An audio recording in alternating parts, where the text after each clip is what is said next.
ายุขนาบสองด้านทำไทยฝนเพิ่มจับตาพายุลูกใหม่ฝนฟ้าอากาศพายุสวัสดีค่ะวันเสาร์ที่ 22 ตุลาคม 2565 คลิปนี้ขอพาทุกท่านมาติดตามสภาพอากาศในบริเวณประเทศไทยก่อนเข้าสู่ฤดูหนาวอย่างเต็มตัวทั้งที่ยังไม่ได้เข้าสู่ฤดูหนาวก็ทำให้หลายพื้นที่เริ่มสัมผัสถึงความหนาวเย็นกันแล้วโดยในช่วง 1-2 วันนี้สภาพอากาศจะค่อนข้างเปลี่ยนแปลงและแปรปรวนมีเมฆครึ้มเข้าปกคลุม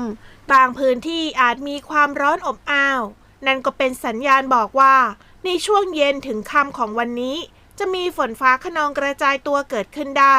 ในบริเวณประเทศไทยตอนบนทั้งในบริเวณภาคตะวันออกเฉียงเหนือภาคกลางรวมทั้งกรุงเทพมหานครและปริมณฑลและภาคตะวันออก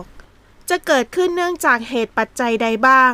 และพายุลูกใหม่ในช่วงปลายเดือนที่จะถึงนี้จะมีแนวโน้มฝ่าลมหนาวเข้ามาได้หรือไม่หรือจะถูกลมหนาวกลืนกินเหมือนกับพายุเนศาสที่ได้สลายตัวลงอย่างรวดเร็วไปร่วมกันติดตามรับชมรับฟังรายละเอียดพร้อมกันได้เลยค่ะขอขอบคุณทุกท่านที่กดติดตามกดถูกใจเพื่อเป็นกำลังใจให้แอดมินกดแชร์ถ้าเห็นว่าคลิปนี้มีประโยชน์กับพ่อแม่พี่น้องทุกท่านนะคะแล้วอย่าลืมกดกระดิ่งเพื่อจะได้ไม่พลาดข่าวสารและสาระดีๆจากช่องของเราค่ะถ้ากดแล้วขอขอบคุณมากๆเลยนะคะในบริเวณภาคใต้ยังคงมีหลายพื้นที่ที่มีฝนตกหนักถึงหนักมากอย่างต่อเนื่องจากอิทธิพลของร่องมรสุมที่ยังคงพาดผ่านประกอบกับหย่อมความกดอากาศต่ำที่อยู่บริเวณทะเลอันดามันตอนบนทำให้กลุ่มฝนขยับเคลื่อนตัวตามหย่อมความกดอากาศต่ำนี้มาด้วยจึงทำให้บริเวณภาคกลางกรุงเทพมหานครและปริมณฑลและภาคตะวันออกจะมีฝนฟ้าคะนองเกิดขึ้นบางพื้นที่ส่วนในภาคใต้ยังคงเป็นที่น่าจับตากับอิทธิพลของลมตะวันตกเฉียงใต้ที่มีกำลังแรงพัดเติมความชื้นเข้าปกคลุมอย่างต่อเนื่องส่วนในบริเวณภาคเหนือจะมีเมฆครึ้มเข้าปกคลุมเนื่องจากมวลอากาศเย็นได้ถอยร่นกลับไปจึงทำให้ความชื้นที่มีอยู่ในผืนแผ่นดินยกตัวขึ้นกลายเป็นกลุ่มเมฆฝน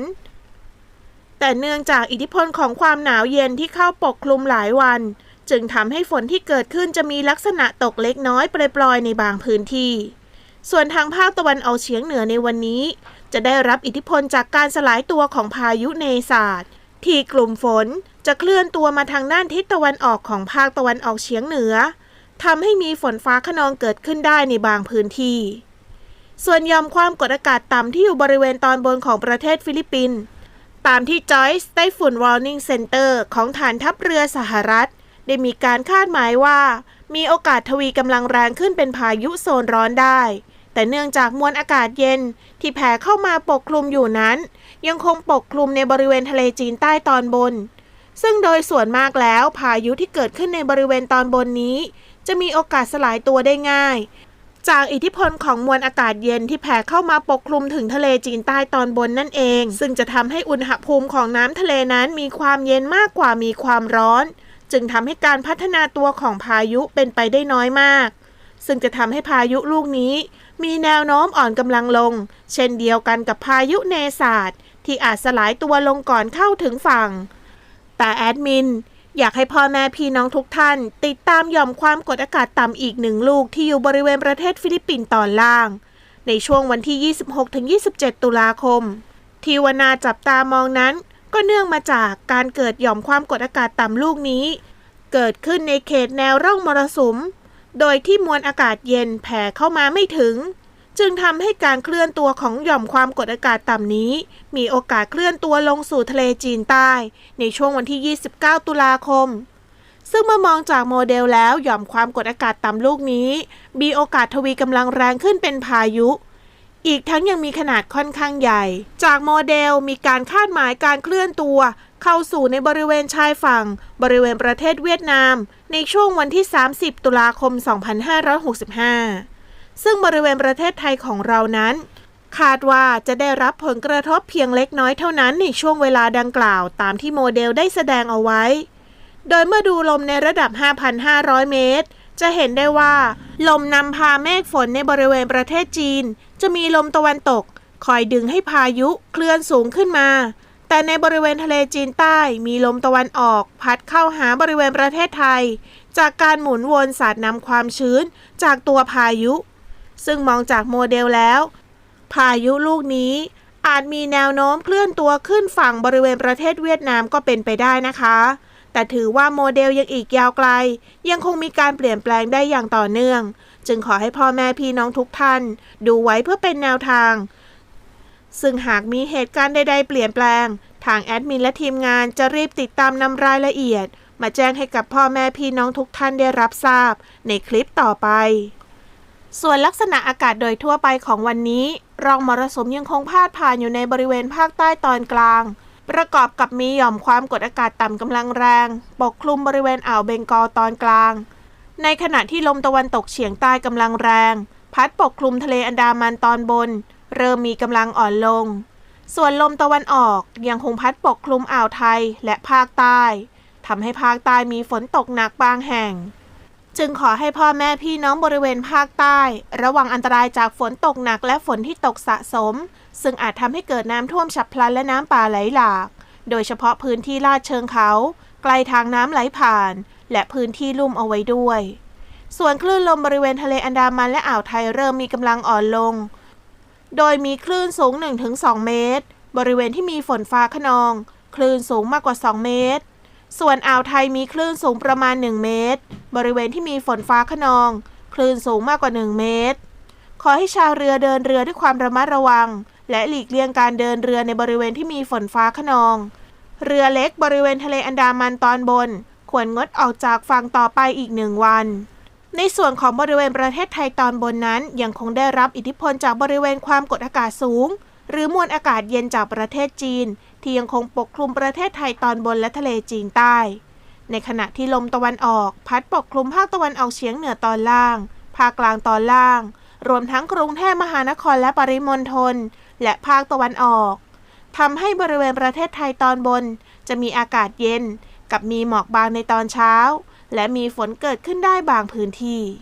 ขอให้พ่อแม่พี่น้องดูแลรักษาสุขภาพเนื่องจากสภาพอากาศที่เปลี่ยนแปลงในระยะนี้เอาไว้ด้วยโดยมีการคาดหมายว่าในวันนี้บริเวณภาคเหนือจะมีอากาศเย็นกับมีหมอกในตอนเช้าโดยมีฝนเล็กน้อยบางแห่งอุณหภูมิต่ำสุด 19-24 องศาเซลเซียสอุณหภูมิสูงสุด 30-33 องศาเซลเซียสภาคตะวันออกเฉียงเหนืออากาศเย็นกับมีหมอกบางในตอนเช้าอุณหภูมิจะลดลง 1-2 องศาเซลเซียสโดยมีฝน20%ของพื้นที่ส่วนมากบริเวณจังหวัดบึงกาฬอุดรธานีสกลนครนครพนมกาฬสินธุ์มุกดาหาร101ยโสธรและอำนาจเจริญอุณหภูมิต่ำสุด 19-23 องศาเซลเซียสอุณหภูมิสูงสุด 27-31 องศาเซลเซียสภาคกลางมีหมอกบางในตอนเช้าโดยมีฝน30%ของพื้นที่ส่วนมากบริเวณจังหวัดสุพรรณบุรีกาญจนบุรีราชบุรีนครปฐมสมุทรสาครและสมุทรสงครามอุณหภูมิต่ำสุด 22-26 องศาเซลเซียสอุณหภูมิสูงสุด 29-33 องศาเซลเซียสภาคตะวันออกมีหมอกบางในตอนเช้าโดยมีฝน30%ของพื้นที่ส่วนมากบริเวณจังหวัดฉะเชิงเทราชลบุรีระยองจันทบุรีและตราดอุณหภูมิต่ำสุด 24-26 องศาเซลเซียสอุณหภูมิสูงสุด 32-34 องศาเซลเซียสภาคใต้ฝั่งตะวันออกมีฝนฟ้าคะนอง70%ของพื้นที่กับมีฝนตกหนักบางแห่งบริเวณจังหวัดประจวบคีรีขันธ์ชุมพรสุราษฎร์ธานีสงขลาปัตตานียะลาและนราธิวาสอุณหภูมิต่ำสุด 23-24 องศาเซลเซียสอุณหภูมิสูงสุด 27-33 องศาเซลเซียสภาคใต้ฝั่งตะวันตกมีฝนฟ้าคะนอง70%ของพื้นที่กับมีฝนตกหนักบางแห่ง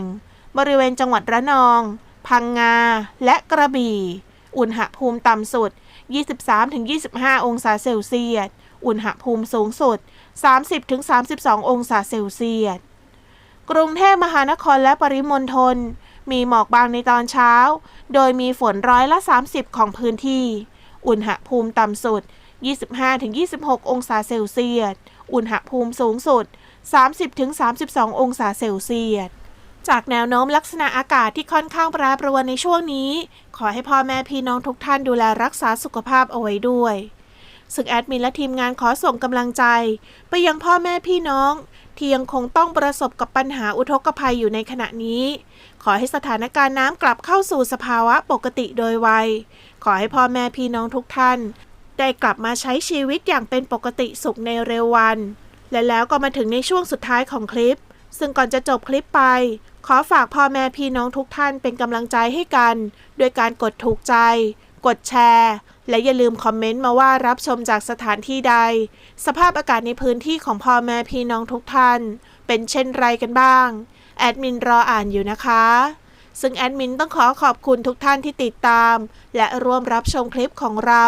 และพบกันใหม่ในคลิปหน้าฝนฟ้าอากาศพายุสวัสดีค่ะ